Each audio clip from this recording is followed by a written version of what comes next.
ટકાવારીયુક્ત શિક્ષણની સામે મુક્ત વિદ્યારણમાં મીઠી વીરડી સમાન ભુજમાં કાલે ડોક્ટર મુક્તિ લીંબાણીનો સેમિનાર પ્રાચીન ગુરુકુળની પરંપરા મુજબ બાળકને રુચિ પ્રમાણે અભ્યાસના ઢાંચામાં વળવાનું ક્રાંતિયુક્ત અભિયાન. પાયાના શિક્ષણ અંગે રોજબરોજ નવા બદલાવ આવે છે. આ પરિસ્થિતિમાં બાળકને પાયાનું શિક્ષણ કેવી રીતે અને ક્યાં આપવું તેની મૂંઝવણ વાલીઓ અનુભવી રહ્યા છે. માત્ર દેખાદેખી અને ટકાવારીની રફતારમાં બાળકમાં રહેલી આંતરિક શક્તિને ઓળખ્યા વગર જે ટકાવારીયુક્ત શિક્ષણ આપવાની વાલીની લાય છે તે ખરેખર કુમળા બાળક માટે કુઠારઘાત સામાન સાબિત થાય છે. સરકાર અને શિક્ષણને વ્યાપાર સમજી વેપલો ચલાવતી ખાનગી શિક્ષણ સંસ્થા ભાર વગર અને બોજા વગરના શિક્ષણને વાતો કરે છે, પરંતુ જ્યાં વ્યાપારીકરણનો મુદ્દો આવે છે ત્યાં આ બધી વાત ભૂલાઈ જાય છે. આવી વિષમ પરિસ્થિતિમાં વાલી માટે રણમાં મીઠી વીરડી સમાન મુક્ત વિદ્યાનું અભિયાન લઈને ડોક્ટર મુક્તિ કપિલ લીંબાણી લઈને આવી રહ્યા છે. આવતીકાલે તારીખ 21 રવિવાર સાંજે 4 થી 6 દરમિયાન આર્ય સમાજ મંદિર લાલ ટેકરી ભુજ ખાતે તેમનો સેમિનાર છે. આ સેમિનારમાં વાલીઓને મુક્ત વિદ્યા અંગે સચોટ માર્ગદર્શન આપવામાં આવશે. કચ્છ આમતક દૈનિક અને ટીવી ન્યૂઝ સાથેની વાતચીતમાં મુક્ત વિદ્યા અભિયાનના પ્રણેતા ડોક્ટર મુક્તિ લીંબાણીએ જણાવ્યું હતું કે કુમળા બાળકને કોઈપણ પ્રકારના દબાણ વગર રુચિ તરફ પ્રેરવાનું કાર્ય એટલે મુક્ત વિદ્યા છે. બાળકમાં રહેલી રુચિ મુજબ તે તૈયાર થાય અને તેને વિદ્યાનું નામ આપીએ એ મુક્ત વિદ્યા અભિયાન છે. પ્રાચીન પરંપરા મુજબ ઋષિમુનિઓ બાળકોને શિક્ષા માટે ગુરુકુળમાં લાવતા હતા. મુક્ત વિદ્યાએ ગુરુકુળનો પર્યાય બની રહેશે તેવો આશાવાદ વ્યક્ત કર્યો છે. તેમણે ઉમેર્યું હતું કે ટકાવારીયુક્ત શિક્ષણની લાયમાં વાલી પોતાના કુમળા બાળક પર માનસિક અત્યાચાર કરી રહ્યા છે અને આ હત્યાર બાળકની અંદરમાં રહેલી શક્તિને છિન્ન ભિન્ન કરી નાખે છે. ત્યારે મુક્ત વિદ્યા અભિયાન એ બાળકમાં રહેલી આંતરિક શક્તિને હસી ખુશીથી બહાર લાવવાનું પ્રેરણાત્મક કાર્ય કરશે. આવતીકાલે સેમિનાર બાદ ટૂંક સમયમાં મુક્ત વિદ્યા અભિયાનની પાઠશાળા શરૂ થશે. પ્રારંભિક તબક્કામાં ધોરણની કેટેગરી નહીં હોય, પરંતુ બાળકને રુચિ મુજબની રૂટીન પ્રક્રિયા કરવામાં આવશે. ત્યારબાદ તેની રૂટીન પ્રક્રિયા લેખાજોખાના અંતે બાળકમાં શું આંતરિક શક્તિ રહેલી છે તે મુજબ આગળ શિક્ષણ આપવાનો પ્રયાસ કરવામાં આવશે. ડોક્ટર મુક્તિ લીંબાણી દેશના જાણીતા મોટિવેશનલ સ્પીકર છે. યુવક યુવતીઓ અને વાલીગણને સચોટ માર્ગદર્શન આપવા માટે જાણીતા છે. ગહન વિષય પર PhD કર્યું છે. તેમનું પરિવાર તમામ સભ્યો મુક્ત વિદ્યા અભિયાન માટે ખૂબ ઊંચી ઉમેદી રાખી રહ્યા છે અને આ અભિયાન માટે તેમને ખૂબ સહયોગ કરી રહ્યા છે. ડોક્ટર લીંબાણીએ ઉમેર્યું હતું કે મુક્તિ વિદ્યા અભિયાન ખૂબ ગહન વિષય છે. પ્રારંભિક તબક્કામાં વિટામણાનો સામનો કરવો પડશે અને છેવટે ક્રાંતિ બાદ તેમના સફળતા ફળ અવશ્ય મળશે તેવો આશાવાદ વ્યક્ત કર્યો છે. ડોક્ટર મુક્તિ લીંબાણી કહે છે કે પેરેન્ટિંગ એક કલા છે. આ કલાનો ગુણ બાળકમાં છપાયેલું છે. તેને ઓળખવાનો સમય વાલી માટે પાકી ગયો છે. બાળકની ખુશ રાખો, બાળકની રુચિને પીછાણો અને તેને મૂળભૂત ઢાંચામાં પરિવર્તિત કરો તો આખરે આવતા દિવસમાં તમારું બાળક તમારા ભવિષ્યની સોનેરી સ્વપ્નનો સ્વાકાર કરશે. એમાં શંકાને કોઈ સ્થાન નથી. આવતીકાલે યોજનાર સેમિનારમાં તમામ વાલીઓને લાભ લેવા અનુરોધ કર્યો છે. ડોક્ટર મુક્તિ Kapil Patel, MBA in HR અને પછી PhD કરેલું છે. अच्छा मैडम, एक बहुत सारी आने की बात है कि आप एजुकेशन फील्ड में एस्टाब्लिशमेंट करो છો અને પર્ટિક્યુલરલી એક મુક્તિ વિદ્યા નામનું અભિયાન એક શરૂ કરી રહ્યા છે. તો આ મુક્તિ વિદ્યા શું છે? મુક્ત વિદ્યા એટલે ડેમોક્રેટિક એજ્યુકેશન, જ્યાં બાળકોને જે કરવું છે એ કરવાની છૂટ હોય, બાળકો ઉપર કોઈ પણ પ્રકારનું દબાણ ના હોય, જ્યાં કશું કમ્પલસરી નથી. બાળકને આવીને રમવું હોય તો એને રમવાની છૂટ હોય, એને ગમતી દરેક એક્ટિવિટીમાં એ ભાગ લઈ શકે. એને કોઈ ક્લાસરૂમમાં બેસી અને એક સરખું બધા બાળકોને શીખવાડવામાં આવે એમાં અમે બિલીવ નથી કરતા, કારણ કે અમારી દ્રષ્ટિએ દરેક બાળકમાં અલગ અલગ શક્તિઓ છે. તો દરેક બાળકની શક્તિ અલગ અલગ હોય તો એમને શીખવાની વૃત્તિ પણ અલગ અલગ હોય. તો એક જ પ્લેટફોર્મ ઉપર એક જ ક્લાસમાં બેસીને એક સરખું શીખવાડવું એ અમારી દ્રષ્ટિએ રોંગ છે. એટલે અમે એવી સિસ્ટમ ડેવલપ કરી છે જ્યાં જે બાળકને જે શીખવું છે એ શીખવાની છૂટ હોય, જ્યાં કોઈ એક્ઝામ નથી, કોઈ ક્લાસિફિકેશન નથી, કોઈ પનિશમેન્ટ નથી કે કોઈ રૂલ્સ કે રેગ્યુલેશન નથી. હા, કોઈ નોર્મ્સ જો ડિઝાઇન કરવા હોય તો એ બાળકો જ નક્કી કરશે અને જો કોઈ રૂલ્સમાં બ્રેક કરશે તો એની સજા પણ બાળકો નક્કી કરશે. મતલબ આ જે શાળા છે એ બાળકો દ્વારા અને બાળકો માટે ચાલતી હશે. મેમ, આપણે જે વાત કરી કે બાળકોથી બાળકો વડે અને બાળકો દ્વારા ચાલતી આ મુક્તિ વિદ્યા કોઈ અભિયાન છે, તો તમે એને મતલબ એક આ જે મેસેજ છે એને કન્વે કેવી રીતના કરશો વાલી સાથે, બાળક સાથે? એટલે એના માટે આ અમારો મેસેજ કન્વે કરવા મેં ફેબ્રુઆરી મહિનાથી અમે શરૂઆત કરી છે. એકચ્યુઅલી હું પોતે મુંબઈથી છું, એટલે કચ્છમાં સ્કૂલ ચાલુ કરવા પાછળ પણ અમે ઘણા બધા સર્વે કર્યા પછી ડિસિઝન લીધું કે અમારે કચ્છમાં જ આ સ્કૂલ ચાલુ કરવી છે. અને કચ્છમાં ચાલુ કરવી છે તો કેવી રીતે કરવી છે? તો અમે લોકોએ અમારી રીતે એક નાનું એક જગ્યા લઈ અને ત્યાં આગળ કંઈક ચાલુ કરવાનું વિચાર્યું. તો અમે કચ્છના લોકોને આ મેસેજ કેવી રીતે પહોંચાડી શકીએ તો એના માટે ફેબ્રુઆરીમાં અમે આર્ટ ઓફ પેરેન્ટિંગના વર્કશોપ્સ કર્યા, જ્યાં ધીમે રહી અને અમે અમારો આઈડિયા ડિસ્ક્લોઝ કર્યો. જે લોકોને ઇન્ટરેસ્ટ પડે એના રજિસ્ટ્રેશન કરાવીને અમે એમના ઓરિએન્ટેશન કર્યા, જેમાં અમે અમારા કન્સેપ્ટથી લોકોને વાકેફ કરાવી શકીએ, એમના સુધી અમારો મેસેજ પહોંચાડી શકીએ અને એમને ખરેખર કહી શકીએ કે ખરું એજ્યુકેશન શું છે. કારણ કે કરંટ એજ્યુકેશન સિસ્ટમમાં જે પ્રશ્નો છે ને એ મારા પીએચડી દરમિયાન મારી સામે આવ્યા, તો અમને ખબર પડી કે આખી આ શિક્ષણ પદ્ધતિમાં કોઈ ખુશ નથી.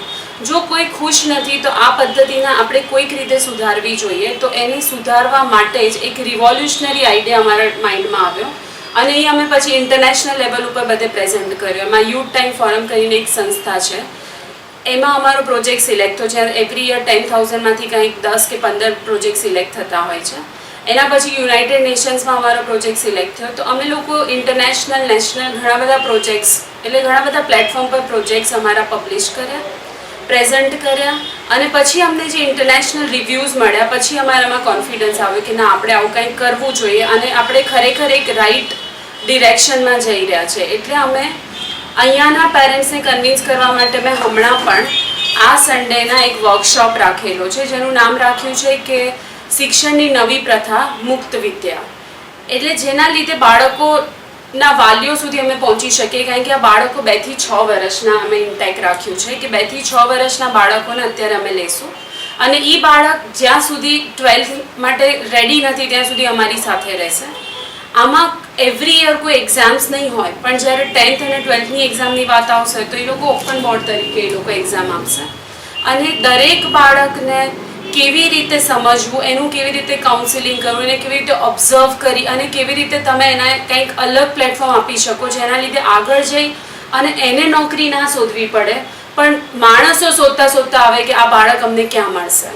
એટલે એટલા બાળકોને કેપેબલ બનાવવા માટે અમે એક આ સર્વે કર્યો જે છેલ્લા 7 વર્ષથી આનો પ્રોજેક્ટ ચાલી રહ્યો છે અને અત્યારે અમે એનું પાયલટ પ્રોજેક્ટ તરીકે હવે શરૂઆત કરવા જઈ રહ્યા છે. સરકારે એક એજ્યુકેશનનો ઢાંચો બનાવ્યો છે, કેટલીક એકેડેમી પર પોતાની સ્ટાઇલ મુજબ એક ઢાંચો બનાવ્યો એજ્યુકેશનનો. જ્યારે તમારો આખો એક નવો વિષય છે તો લોકો સ્વીકારશે, વાલી સ્વીકારશે, કેવી રીતના, શું થશે? અમને 100% વિશ્વાસ છે કે વાલીઓ સ્વીકારશે, કારણ કે અત્યારે છે ને અમે એવું વિચાર્યું કે આપણે રજિસ્ટ્રેશન કરાવીને કેટલા વાલીઓને ઇન્ટરેસ્ટ છે એનું અમે એક સર્વે કર્યો. તો અમારી પાસે ઘણા જ બધા વાલીઓને ઇન્ટરેસ્ટ બતાવ્યો અને એમાંથી લગભગ એડમિશન જો અમે ચાલુ કરીએ તો અમને તો ખાલી 25નું ઇન્ટેક જોઈએ છે. 25થી ઉપર એક બાળક અમે નથી લેવાના, કારણ કે અમારા સ્કૂલ સિસ્ટમનો કોઈ પણ ઓબ્જેક્ટિવ મની મેકિંગ નથી. નંબર ઓફ સ્ટુડન્ટ્સ તો ઓછા જ રહેશે, કારણ કે જ્યારે અમારે દરેક બાળકને સમજવું છે તો અમે નંબર ઓફ સ્ટુડન્ટ્સ વધારશું તો એ પોસિબલ નહીં થાય. કોઈ પણ રીતે આમાં કોઈ પ્રોફેશનલ અપ્રોચ ઇન્વોલ્વ નથી, એટલા માટે અમે કોઈ બીજી હોર્ડિંગ્સ કે પેમ્પલેટ્સનું કોઈ એડવર્ટાઇઝ પણ કરી નથી. અમે વર્ડ ઓફ માઉથથી સ્પ્રેડ કરી રહ્યા છે અમારો આખો કન્સેપ્ટ અને અમે વાલીઓ સુધી જવા માટે અમે એ વાલીઓનું પણ પર્સનલ કાઉન્સિલિંગ કરીએ છીએ.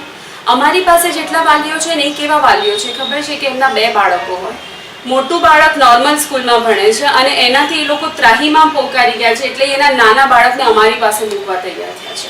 એટલે કરંટ એજ્યુકેશન સિસ્ટમમાં જે પ્રોબ્લેમ છે ને એનાથી ઓલરેડી વાલીઓ વાકેફ છે અને એટલા માટે અમને 100% વિશ્વાસ છે કે એ બધા વાલીઓ અમારી સાથે જોડાશે, એ લોકો અમને સમજશે અને એ લોકો અમને સપોર્ટ પણ કરશે. મેમ, પર્ટિક્યુલરલી એક પ્રણાલિકા એજ્યુકેશનની વાલીના દિમાગમાં એવી હોય છે કે પોતાનું બાળક ટકાવારી મુજબ એસ્ટાબ્લિશમેન્ટ થાય, આગળ વધે.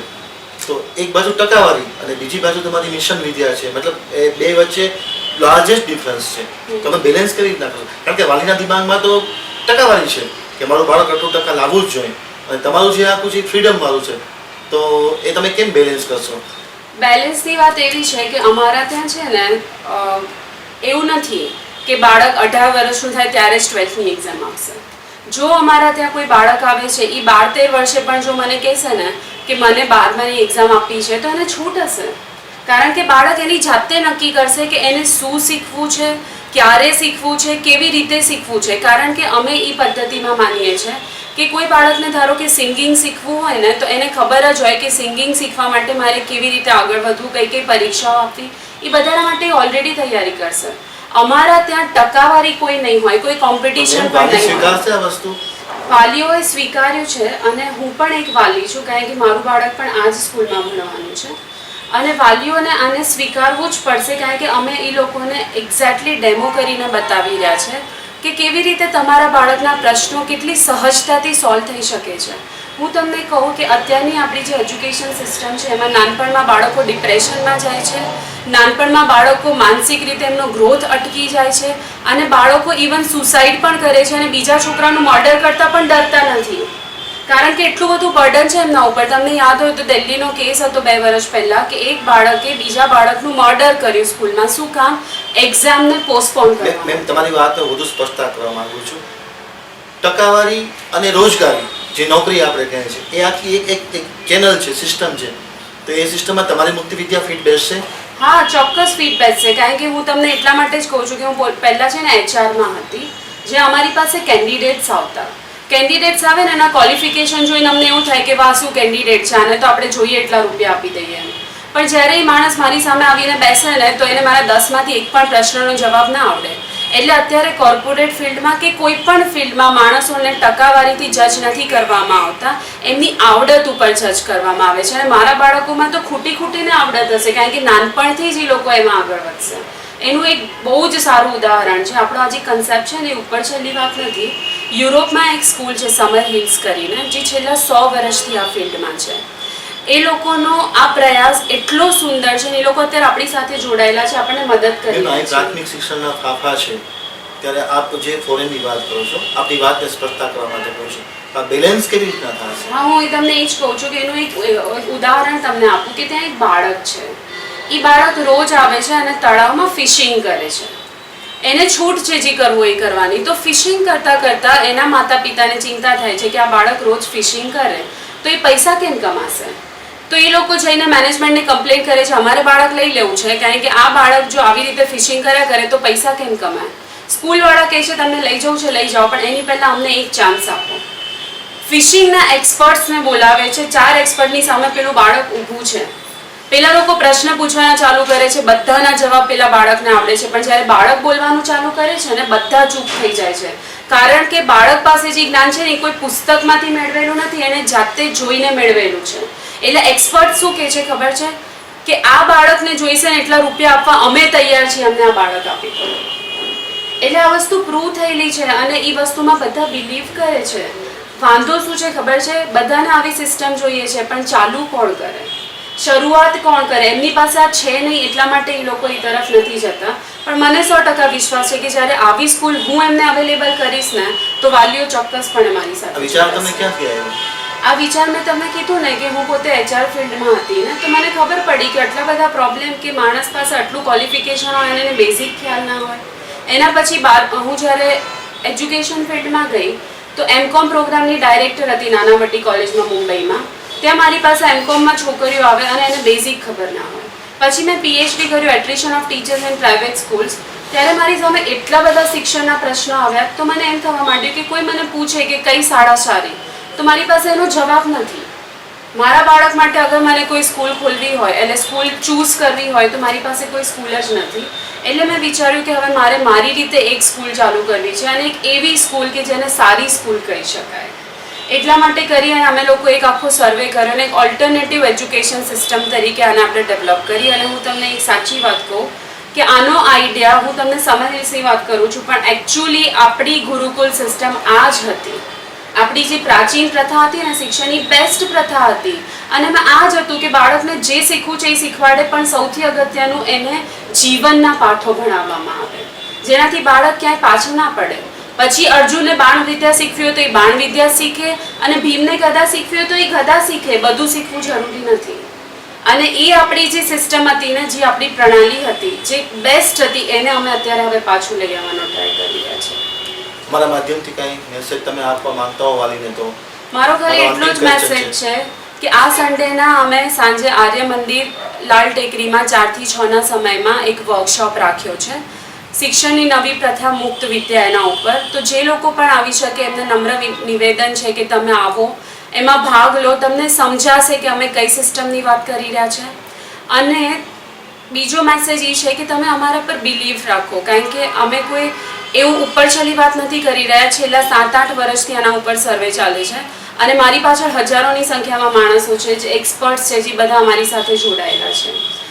તો જે પણ આપણે અહીંયા કરવા જઈ રહ્યા છે એ પાયલટ પ્રોજેક્ટ છે. એના પછી અમે એક સાથે ઘણી બધી સ્કૂલો ખોલવા જશું. પણ પહેલો પ્રોજેક્ટ જ્યારે ભુજમાં ચાલુ થઈ રહ્યો છે તો ભુજની પ્રજા એનું મહત્વ સમજે અને અમને સપોર્ટ કરે, બસ આટલી જ આશા.